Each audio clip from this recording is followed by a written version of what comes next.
तरल पदार्थ चाप कठिन पदार्थ परी तरल और गैसीय पदार्थ मध्य चाप पकाई थाए।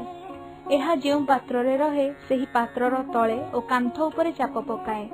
तरल पदार्थ मध्य एही चाप गोटे बिंदुर सबु दिगरे समान भावे प्रयुक्त हुए।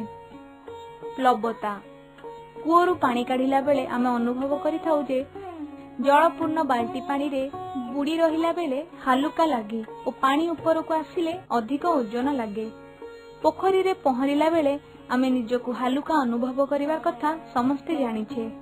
तुमे केबे भाबिछो कि लुहारे तैयारी जहाज किपरि समुद्र जल रे भासे, किंतु गोटे लुहा खंड को पानी रे पकाइले ताहा संगे संगे बुड़ी जाए।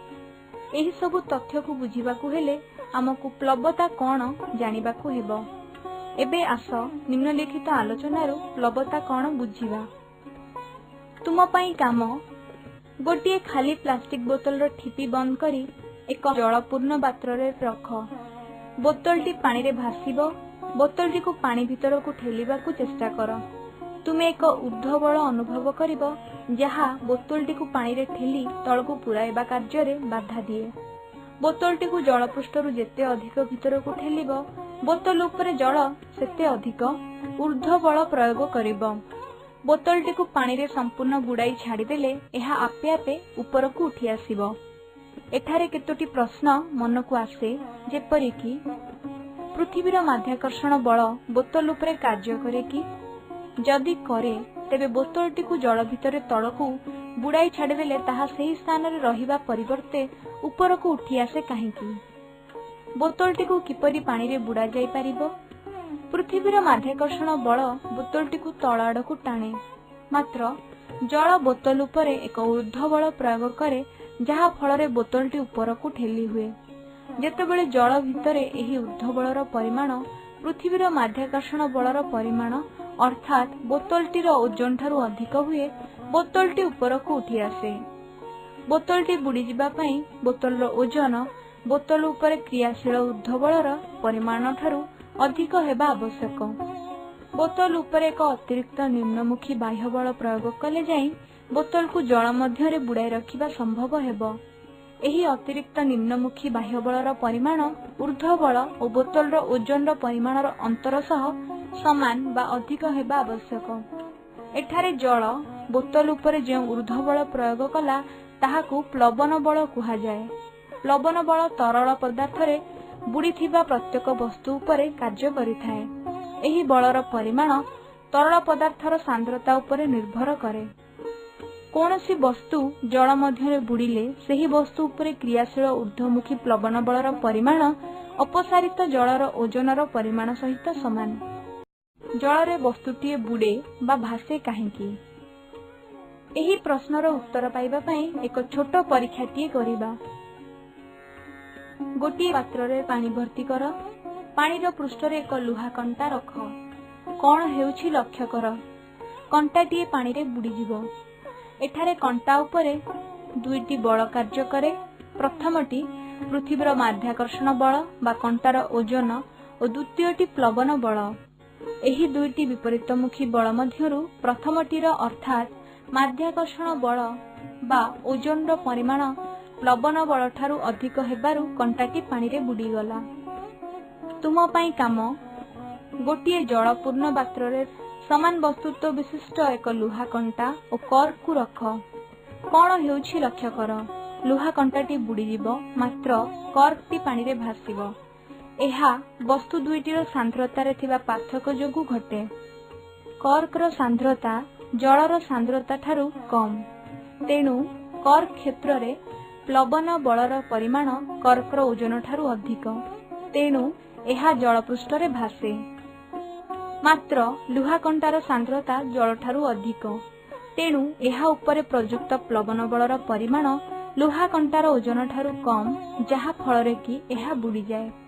एथिरु आमे जानिले जे जेउ वस्तुर सांद्रता जलर सांद्रता ठारू कम ताहा जल रे भासे ओ जहार सांद्रता जलर सांद्रता ठारू अधिक ताहा जल रे बुड़ी जाए। आर्किमिडीज को सूत्र। तुम पई काम गोटे कमानी निकिति रे निदा ओजनिया वस्तुटी झुलाई कौनसी तरल रे वस्तुटी को आंशिक भावे बुड़ाइबा मात्रे निकितिर सूचक ऊपर को ठेली हेबा लक्ष्य करा जाए। वस्तुटी उपरे ऊर्ध्वमुखी प्लवन बलर प्रभाव हेतु तार ओजन ह्रास पाए एवं सूचक ऊपर को उठे। वस्तुटी को आउ अधिक बुड़ाइले प्लवन बल आनुपातिक भावे बढ़िबो एवं सूचकटी आहुरी ऊपर को उठिबो, कारण वस्तुर ओजन आहुरी कमी जाए। वस्तुटी संपूर्ण बुड़ी गले प्लवन बल सर्वाधिक हुए एवं वस्तुटी अत्यधिक हालुका जଣା पड़े और सूचक सबुठार उच्च स्थान रे रुहे।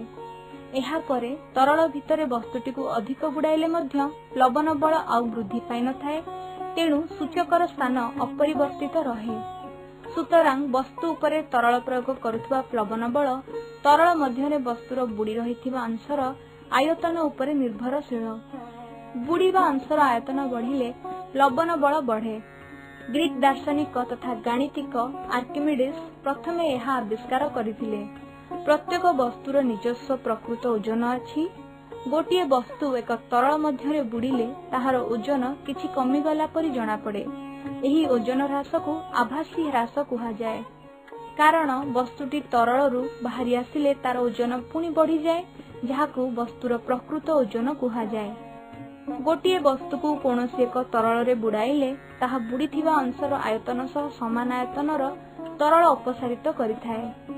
वस्तु द्वारा अपसारित तरलर ओजन एवं बुड़ीथिबा बेले ताहार ओजनर आभासी ह्रास मध्यरे थिबा संपर्क विषय आर्किमिडीज अनुध्यान करी जो सिद्धांत रे उपनीत होइथिले ताहा तांको नाम अनुसारे आर्किमिडीज को सूत्र नाम रे परिचित।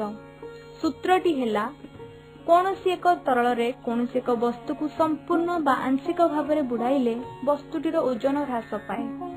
वस्तुर ओजनर एही आभासी ह्रास वस्तु द्वारा अपसारित तरलर ओजन सह समान होइथाए।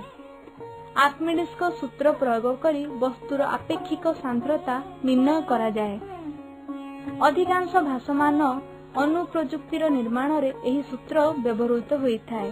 जहाज, बुढ़ा जहाज, डंगार निर्माण कौशल एही सूत्र उपरे पर्यवेसित होइथाए। लैक्टोमीटर और हाइड्रोमीटर रो कार्य मध्य एही तथ्य उपरे पर्यवेसित। आपेक्षिक सांद्रता एक वस्तुर प्रति एकक आयतन रे थिबा वस्तुत्व को वस्तुर सांद्रता कुहा जाए। वस्तुर सांद्रता इज इक्वल टू वस्तुर वस्तुत्व बाई वस्तुर आयतन। सांद्रतार एकक केजी पर मीटर क्यूब। सांद्रता प्रत्येक वस्तुर एक स्वतंत्र गुण। भिन्न भिन्न वस्तुर सांद्रता भिन्न भिन्न। जेपरिक सुनार सांद्रता 19,300 केजी पर मीटर क्यूब, मात्र जलर सांद्रता 1000 केजी पर मीटर क्यूब। गोटे वस्तुर सांद्रतारू तार शुद्धता जଣା पड़े। वस्तुरे अन्य किछि पदार्थ मिसिथिले वस्तुर सांद्रतारे परिवर्तन आसे। बहु समय रे गोटे वस्तुर सांद्रता को जलर सांद्रता सह तुलना करी प्रकाश करा जाए। गोटे वस्तुर सांद्रता और जलर सांद्रतार अनुपात को सही वस्तुर आपेक्षिक सांद्रता कुहा जाए। एहार कोनोसी एकक नाही, काहेकि अतएव कोनोसी वस्तुर आपेक्षिक सांद्रता इज इक्वल टू सही वस्तुर सांद्रता बाय जलर सांद्रता। रूपार आपेक्षिक सांद्रता 10.8, जलर सांद्रता 1000 केजी पर मीटर क्यूब। तेबे SI एकक रे रूपार सांद्रता केते कलना कर। उत्तर रूपार आपेक्षिक सांद्रता is equal to 10.8 is equal to रूपार सांद्रता बाय जलर सांद्रता is equal to 10.8 is equal to रूपार सांद्रता इज इक्वल टू 10.8 इंटू जलर सांद्रता is equal to 10.8 into 1000 kg per metre cube is equal to 10.8 into 10 to the power 3 kg per metre cube.